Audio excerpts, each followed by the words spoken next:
Hello and greetings from Marriage and Relationship Images. Thank you for joining us today. As you can see, I have my better half here with me. You want to say anything, Jerry? No, hello to all. I'm good. Yeah, we're going to be talking about teamwork. And I thought since we're going to be talking about teamwork within a marriage, I had to have my team member. Because remember, in your marriage, it's only two players. You and your better half. So, and this is my king, the love of my life, the father of my daughters, and my Max. And we have been through a lot. This is our month that we will be celebrating our 32nd wedding anniversary. You think I didn't know? That's why I'm checking to see. We'll be celebrating 32 years of marriage. Actually, we've been knowing each other for about close to 35 because we were engaged for 2 years before we got married. And we've been through a lot. But we've had a lot of things that have come in between, our marriage. I can tell you now, we're going to liken it kind of like to sports. I'm a diehard Saints fan. He is a diehard Redskin fan. He liked the Saints too, because I like the Redskins. I like the Redskins as my second team because my husband is a Redskin fan. But I am 100% Nola. She been rooting for the Texans. Why I been rooting for no Texans? Please. Now, y'all know better than that. But anyway, we're going to be talking about things that the marriage, your marriage, like, for instance, I'll give you an example. The Saints, they play against the Falcons, they play against the Redskins, they play against New York, all of those different teams, they play against each other. So there are things that play against us or that come against us that can cause your marriage to lose. But if you practice on being a good team, you can conquer a lot of different things. The first thing that we have down, and I don't know, we're going to go in this order, the way we have it down. But the first thing we have is finances. And I put finances because that was one of the things that Jerry and I truly, truly had a lot of problems with. And, we had a pastor that used to say, well, I guess everybody would say, to do the same thing over and over and it not work is a sign of insanity. So I guess when it came to finances, we was both kind of crazy there. So, I wasn't crazy. Well, he wasn't crazy. I guess I was crazy. Just so you know, for those new couples getting married, for somebody new, right? Before you get married, it's always been said, make sure you have at least, for the man, at least 2 years of finance to cover. Right. When you go into a marriage, to cover anything that comes up. Right. And we didn't have anybody to tell us that.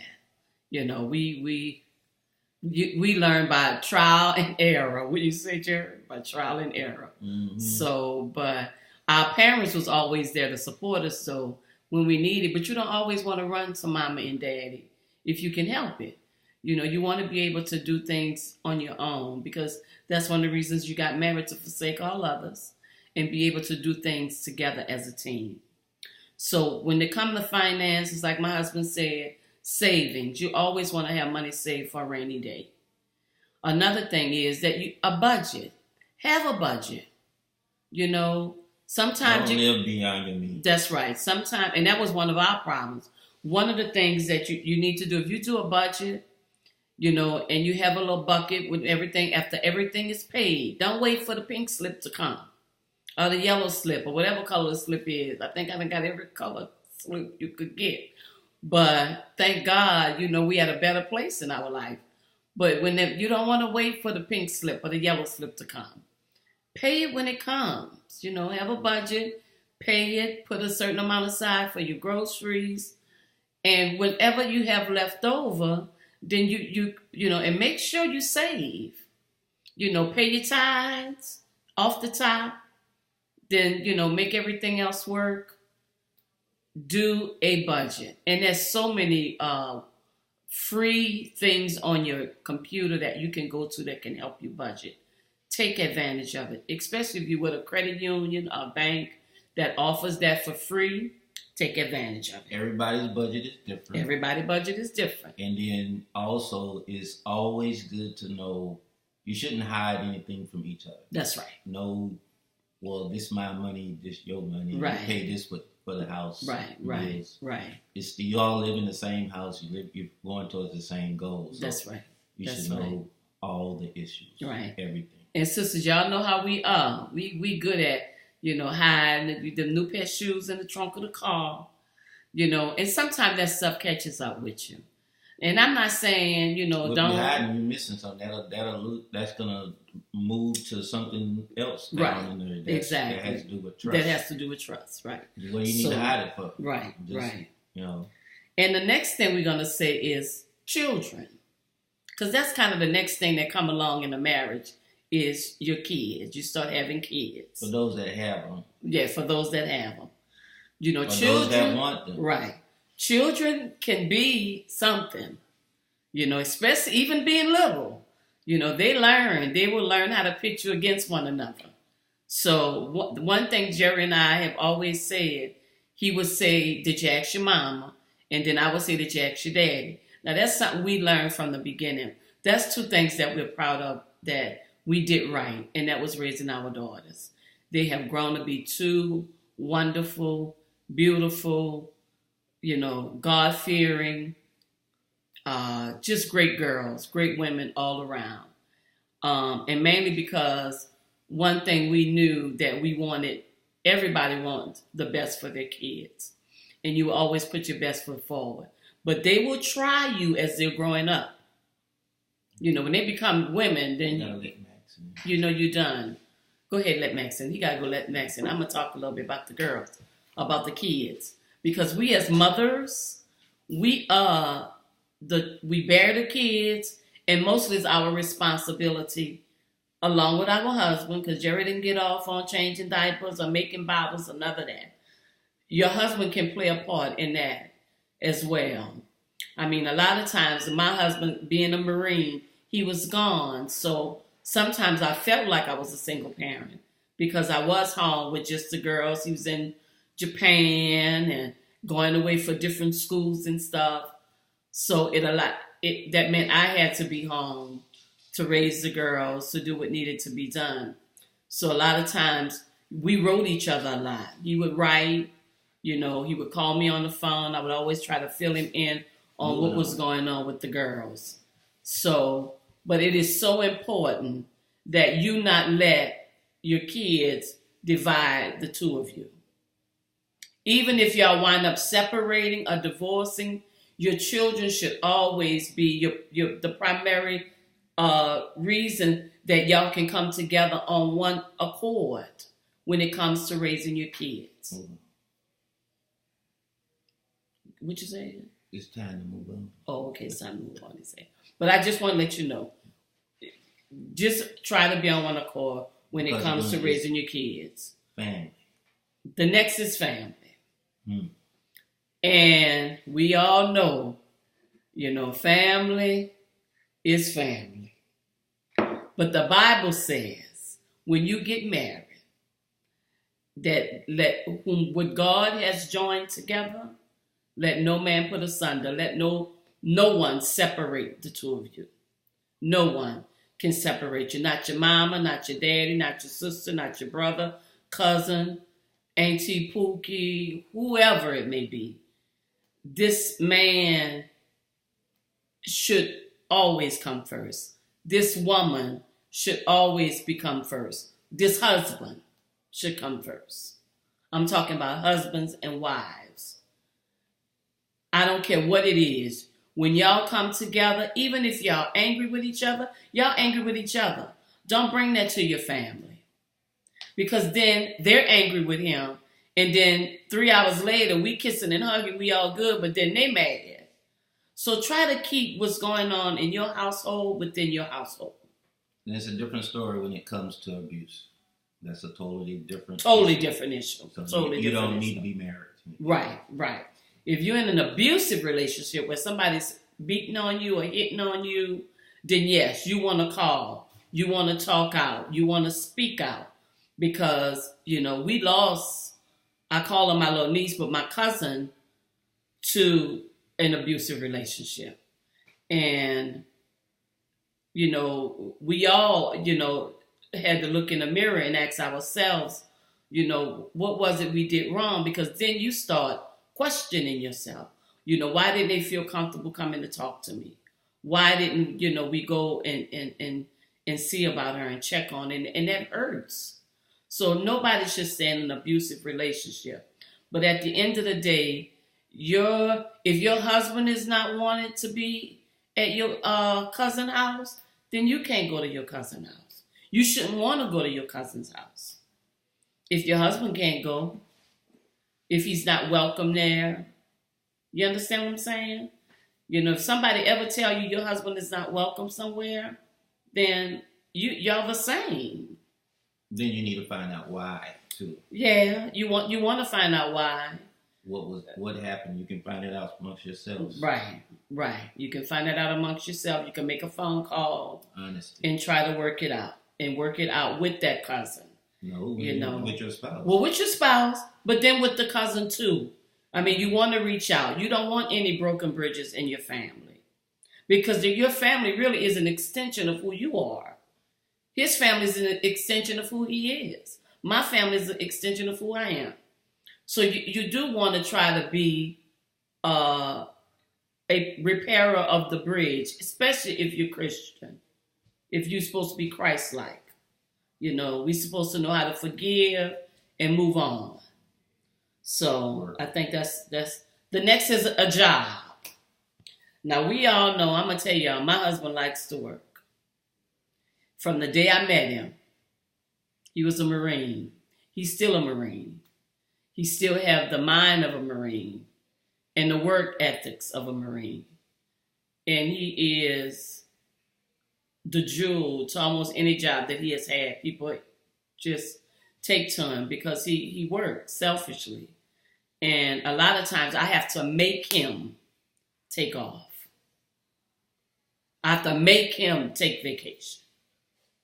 Because if he had it his way, he would be at work every day until a job gets done. And sometimes mama needs the attention.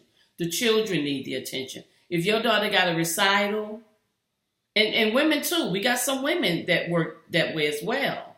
You put everything else on the back burner, but at the end of the day, whatever the organization that you're working for, unless it's your own, that the organization is not going to stop. If something happened to you, they're going to keep on going. So you want to keep in mind the people that's important to you. If your daughter have a recital, what you think? Yeah, that's important. That's important to you. Those are the kind of things you want to take off for. Your son's first football game. He would be hurt to look in the audience and not see his parents there, or look in the stands. First basketball game, track meet, whatever it is your kids do well, you want to support them in it. Whatever your husband do well, you want to support him in that. But you also want to see if he's taking too much time doing those things, to be able to tell him when, you know what, baby, you need to slow down and you need to, because you want a long life with him. You want to live a long life. Mm-hmm. Right? Mm-hmm. Okay. Go ahead. You do the next one. The world is so-called friend. Just say the world. We say the world. I don't know. I mean, what does that really mean? To me, we were just discussing that earlier. A so-called friend. I mean, the world's going to throw everything at you, anything that'll test your marriage. Right. That happens all the time. People are going to try to talk bring about a gap your marriage in between you. Right. They're going to do that. Right. You have to be strong in your own relationship, not to let somebody try to put some other negativeness into you. Mm-hmm. So you have to be watchful and mindful of those kind of things. Right.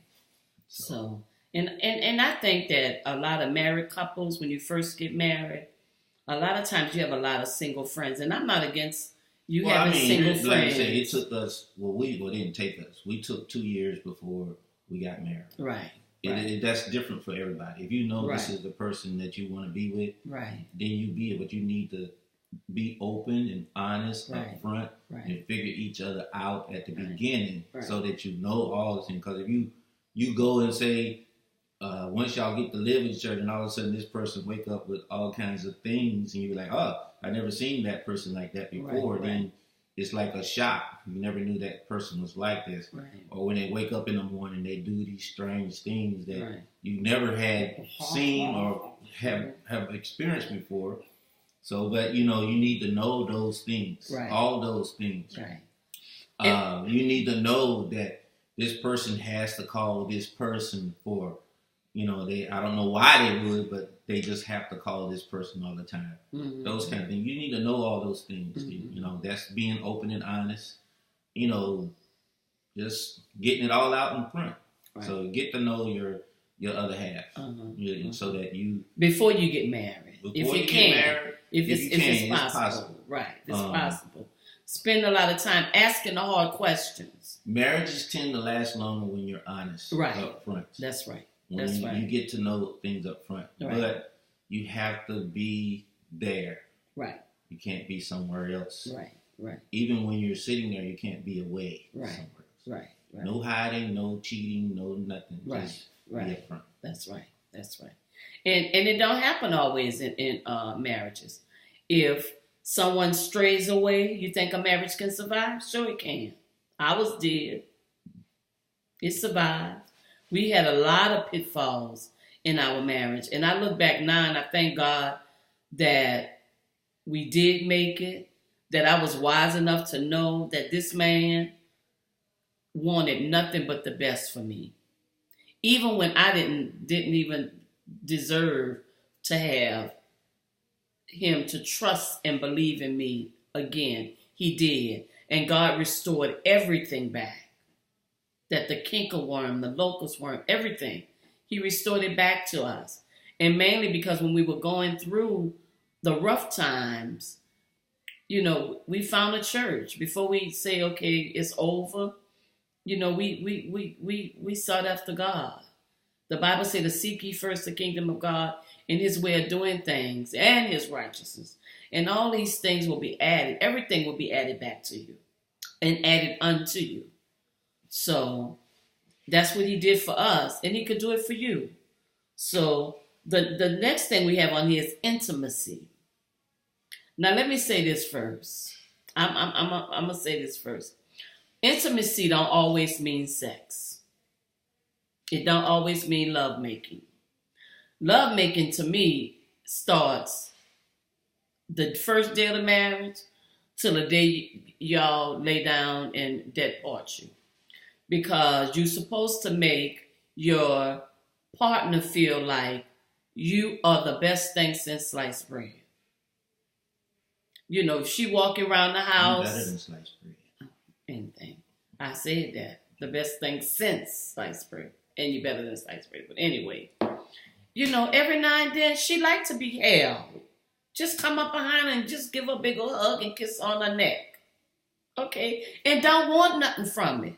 Just do it because, wow. That's my girl right there. And women, the same thing with your man. But I think that's a lot easier for women than it is for men sometimes.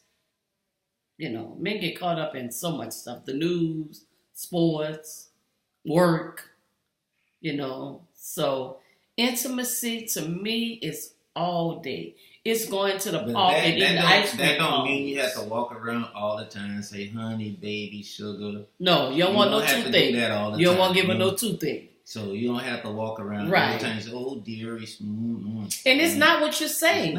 It's what you do. So it's not what you say, it's what you do. Like I said, walking in the park holding hands is a form of intimacy. Is intimacy. Sitting at the edge of the lakefront with your feet in the water. It's intimacy. Just talking. Having a good conversation. Curled up in the bed. Just talking. You don't necessarily have to be in the bed. Oh, you don't necessarily have to be in the bed. But in the bed good for me. Because I got one of them beds you can go up and down. So, in the bed is good. Or just sitting on the couch watching a movie together, a good movie that'll make him cry. One of the chick flicks. No. I mean, because I watch sports with him. Weird. Well, I do watch sports. I might fall asleep on it, but I'm on the couch with him when he's watching it sometimes.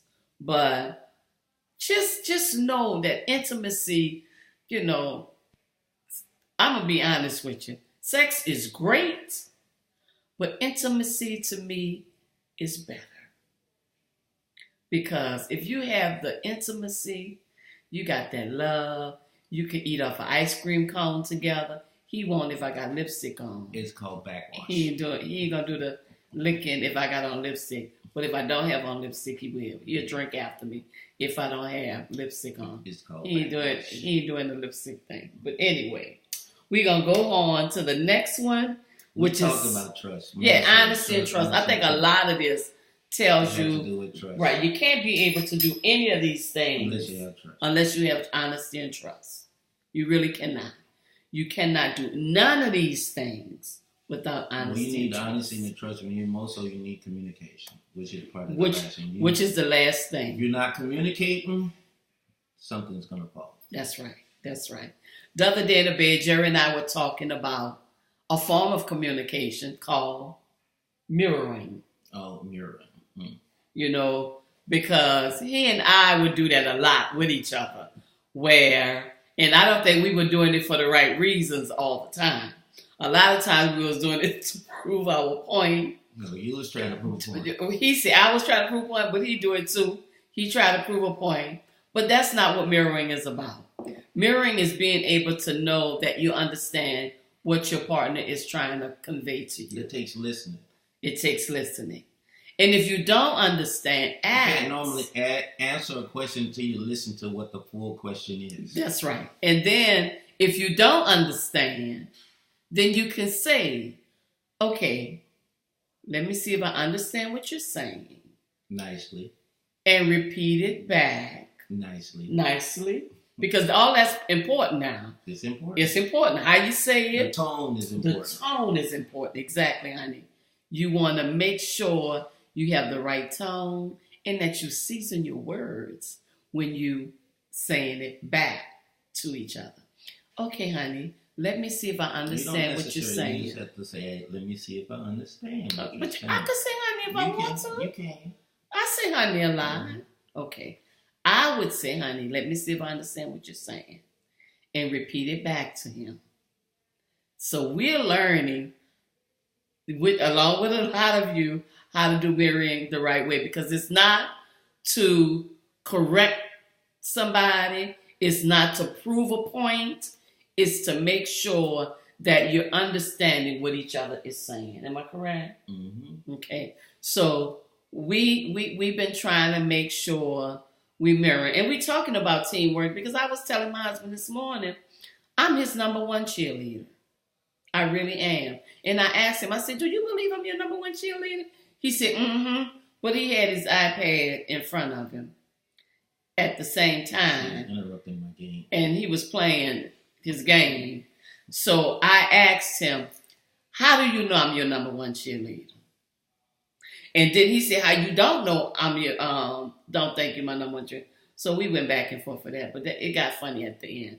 But I was able to tell him some things that I didn't like that he do, and some things that I like that he do.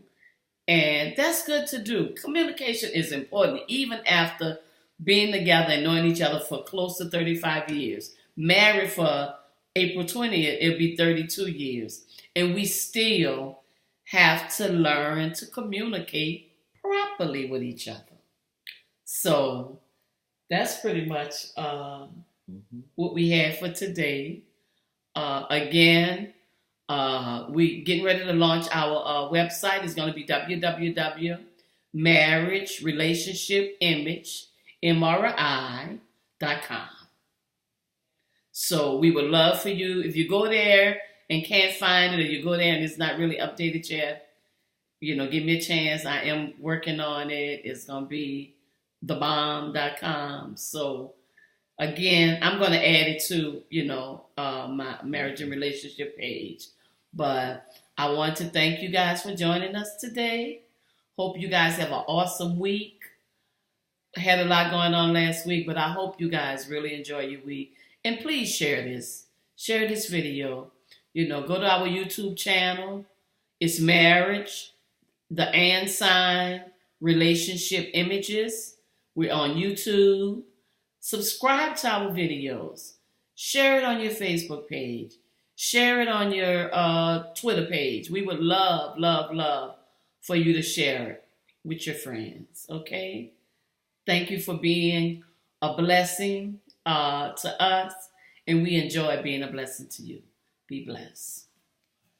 I'll say bye. That's it. Bye.